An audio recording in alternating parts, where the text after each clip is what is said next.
ठीक है ना, डिजिटल जमाना है, लिखना नहीं होता है और फिर कुछ बनना तो है, तो फिर लिखने से बेहतर सॉफ्ट जो लगता है वो है पढ़ना। तो पढ़ते हैं, पढ़ते पढ़ते थोड़ा बहुत किताब भी लिख देंगे, कुछ छोटा छोटा नोट्स बना देंगे, वो ठीक है। लेकिन ऐसा मुझे कोई टॉपिक दे दिया और कुछ भी सपोर्ट लिए बिना मुझे वो लिखना है, ये बहुत कम्बरसम प्रैक्टिस लगती है, लेकिन वो करनी पड़ेगी और वो शुरुआत से करेंगे तो ही at the end of the day जो आपको चाहिए वो आपको मिलेगा।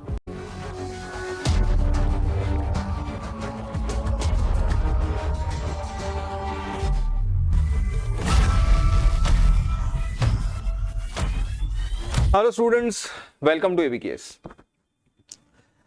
आज वेलकम उन सब लोगों का है जो कि थोड़े से लेट कमर्स है। प्रिपरेशन करना है, दिमाग में था, बहुत बार ऐसे भी होता है कि बहुत सारे options we keep on exploring, उसमें एक ऑप्शन सीएपीएफ का होता है, बहुत सारा इंक्लिनेशन भी होता है कि वो करना है। फिर सिलेबस देख के रखते हैं, थोड़ा सा कुछ यूट्यूब पे वीडियोस देखते हैं, कुछ टॉपर्स के वीडियोस देखते हैं, कुछ जॉब प्रोफाइल के बारे में ढूंढते हैं, कहाँ कैसी ट्रेनिंग होती है, जॉब रोल क्या होता है उसके रिगार्डिंग वीडियोस देखते हैं, थोड़े इंस्पिरेशनल भी देखते हैं। ये सब होने के बावजूद भी समहाउ माइंड में एक द्विधा होती है, मनस्थिति, कि ऐसे लगता है कि नहीं और कुछ भी वो है, दूसरा भी था, वो ट्राई करे। फिर ऐसा करते करते एक मोमेंट आ जाता है कि 1-2 महीने निकल जाते हैं, मतलब जब आइडियली प्रिपरेशन स्टार्ट होना चाहिए था तब की। तो सितंबर अक्टूबर खत्म हो गया है, नवंबर ऑलमोस्ट मिड में है, और ऐसे वक्त पे फिर अब लगने लगता है कि नहीं भाई अभी यही करना है और तुरंत करना है।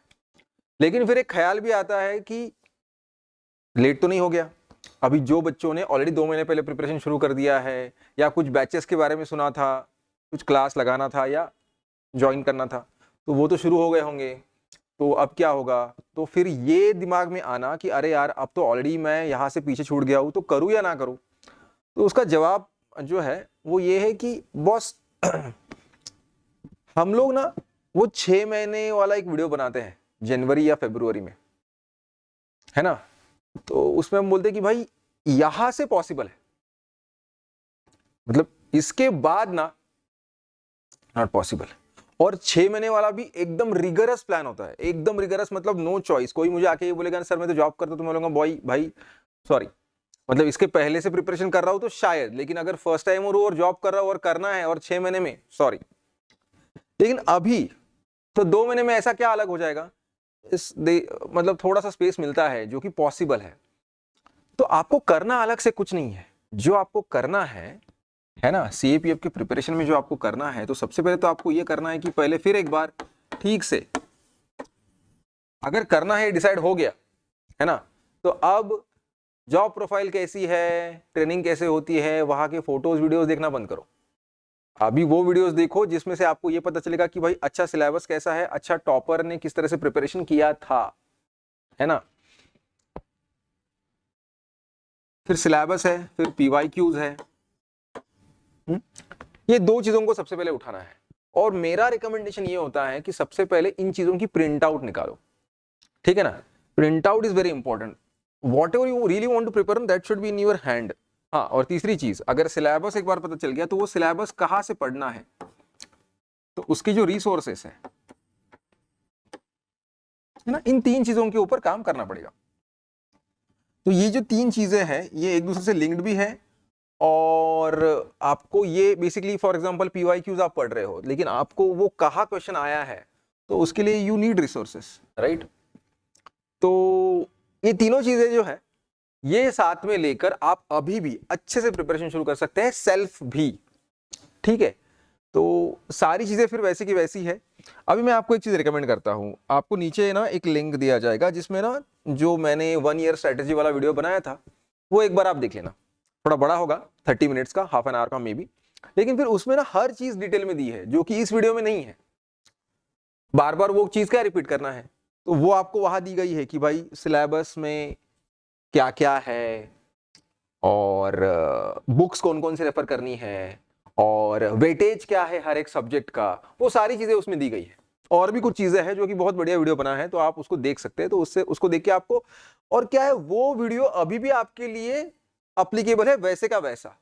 बस बात यह है कि आपको रिगरसली अभी थोड़ा सा पढ़ना है, ठीक है ना। अगर ये बंदे जो है 4 से 6 घंटा आप तक प्रिपरेशन कर रहे थे, तो आपको भाई 8 घंटा जो है, 6 से 8 घंटा ऑन एन एवरेज प्रिपरेशन रोज करेंगे तो बिल्कुल मैनेजेबल है।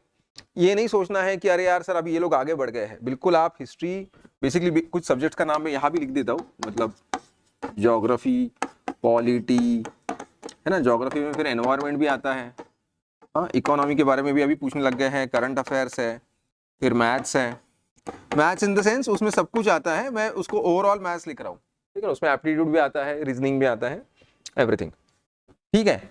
और इन सब के अलावा ये तो हो गया पेपर 1 का सिलेबस, और पेपर 2 एक होता है ना, जो कि रिटन टेस्ट है आपकी। अब ये जो है ये पेपर 1 कैसे होता है, इसका टाइमिंग क्या है, नंबर ऑफ क्वेश्चंस का वेटेज का, ये सारा मैंने उस वीडियो में बता रखा है, so please go through that. Paper 2 के बारे में भी उस वीडियो में बता रखा है कि भाई पेपर 2 कैसे होता है, रिटन टेस्ट में क्या क्या आता है, कितना समय होता है, क्या वेटेज है, उसके लिए क्या करना चाहिए, everything has been dealt with.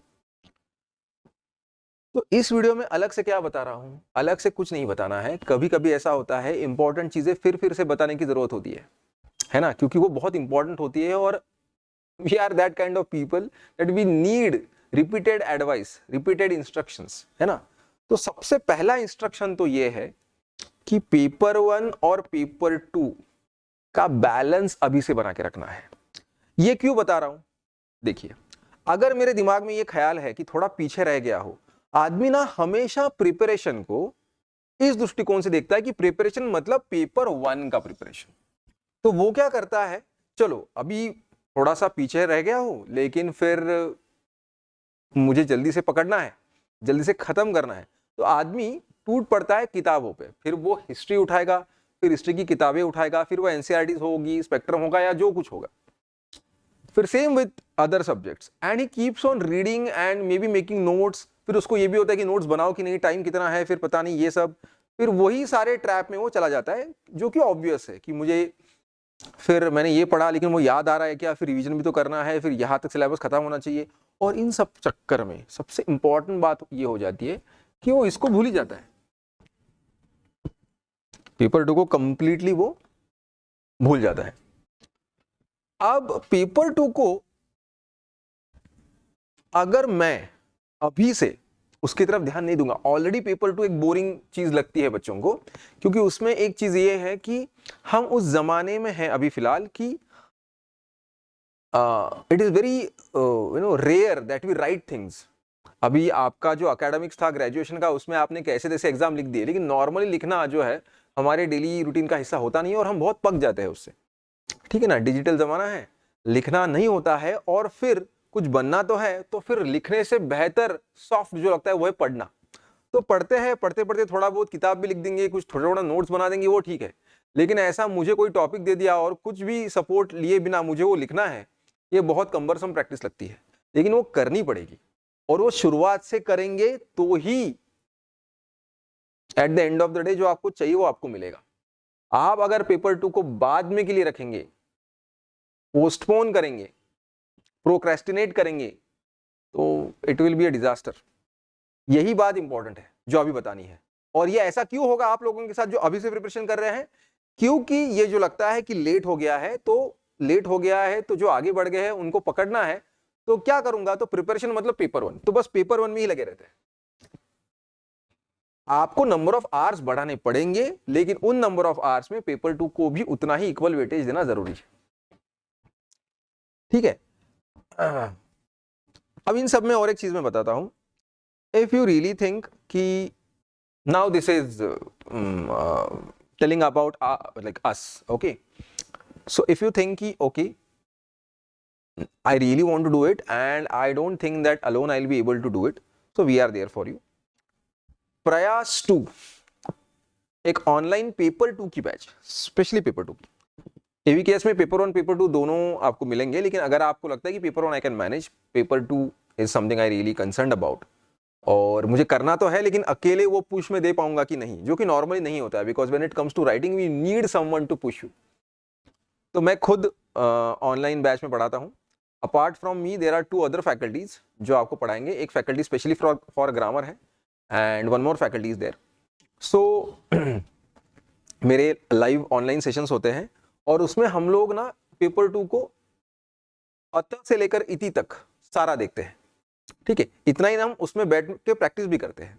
और ये जो बैच है अभी upcoming batch 26 November of this month शुरू होने वाला है, जिस बैच में आपको पेपर 2 का इस तरह से सारा प्रिपरेशन करवा दिया जाएगा, उसके साथ आपको पेपर 2 की किताब भी मिलती है, ठीक है, और टेस्ट सीरीज भी आपको कॉम्प्लीमेंट्री है इसमें, राइट।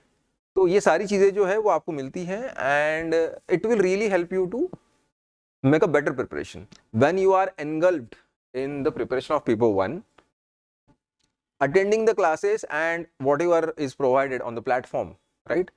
ये आपको मदद करेगा।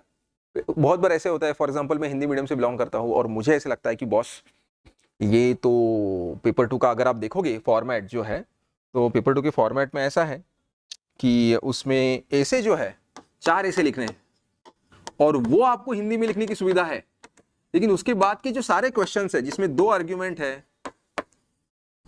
2 रिपोर्ट है, एक कॉम्प्रहेंशन है और एक प्रेसी है।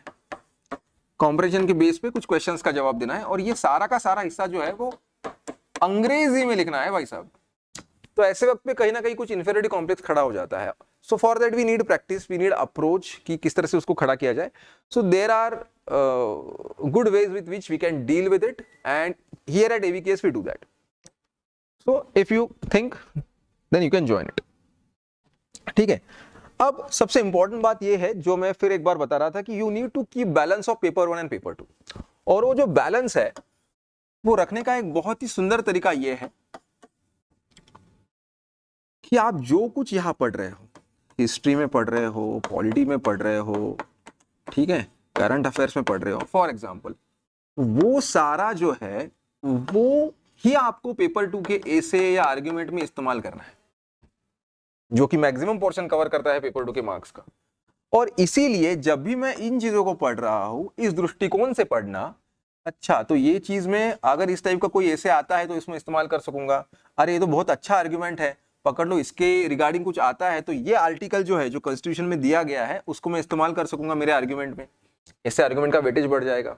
करंट अफेयर्स में जो कोई चीज पड़ी है उसका एग्जाम्पल देके मैं मेरी कोई चीज प्रूव कर सकता हूं, आइदर ऐसे या आर्ग्यूमेंट में या इवन रिपोर्ट में भी, ठीक है। रिपोर्ट थोड़ा स्पेसिफिक होता है लेकिन फिर भी करंट अफेयर्स जो आप पढ़ते हो वही आपको रिपोर्ट में हेल्प करने वाला है। रिपोर्ट कहां से पूछेंगे, कुछ करंटली जो न्यूज में है उसी के रिगार्डिंग रिपोर्ट पूछेंगे ना भाई। तो पेपर 1 का प्रिपरेशन सिर्फ इस दृष्टिकोण से ना करते हुए कि भाई ऑब्जेक्टिव क्वेश्चंस बस मुझे देखने हैं बाकी मुझे कुछ लेना देना है नहीं, इस दृष्टिकोण से करना कि कहीं ना कहीं यही कंटेंट मुझे लिखना भी है, और इस दृष्टिकोण से डेटा कलेक्ट करना, लिखते रहना, सातत्य से लिखते रहना इज वेरी इंपॉर्टेंट। आप लिखते रहेंगे तो आप सेफ रहेंगे, ठीक है। Eight the end of the day जो मैं चाहता हूं वो दोनों के कॉम्बिनेशन से होने वाला है, सिर्फ पेपर 1 के प्रिपरेशन से वो नहीं होने वाला है। इसीलिए सोच समझ के हम लोगों को प्रिपरेशन करना है, बैलेंस बना के रखना है, ये नहीं सोचना है कि अरे पेपर 2 को बाद में किया जाएगा, और पेपर 1 का प्रिपरेशन शुरू कर दो। सबसे इंपॉर्टेंट है पेपर 1 की प्रिपरेशन में कि जो मैं पढ़ रहा हूं उसको तुरंत रिवाइज करना, ये नहीं सोचना कि एक बार हिस्ट्री खत्म कर दूंगा उसके बाद पूरे हिस्ट्री की रिवीजन करूंगा, या फिर हिस्ट्री, ज्योग्राफी, पॉलिटी सारा खत्म करने के बाद उसका रिवीजन किया जाता है। ये सबसे बड़ा डिजास्टर है। कुछ याद नहीं रहता जब रिवीजन का समय आता है, 3-4 महीने बाद सब कुछ नया लगता है। जो पढ़ा उसको तुरंत दूसरे दिन रिवीजन करना, डायरी में लिख के रखना आज मैंने क्या किया है, वो दूसरे दिन रिवीजन करना, और ये सोच के रखना कि ये बराबर मुझे 1 हफ्ते बाद भी करना है और 1 महीने बाद भी करना है। रिवीजन साइकिल के बारे में मेरा सेशन है, सो गो थ्रू दैट, ठीक है। इसी तरीके से रिवीजन करना और पढ़ते वक्त ये सोचना कि मुझे कैसे ये मैं इस्तेमाल कर सकूंगा, और ये तभी होगा जब आप पेपर 2 का प्रिपरेशन पैरेलल करोगे, फिर PYQ के टॉपिक देखोगे, सिंपल टॉपिक देख के लिखने की कोशिश करोगे। ये सारा मैंने 1 ईयर स्ट्रेटेजी में बताया हुआ है।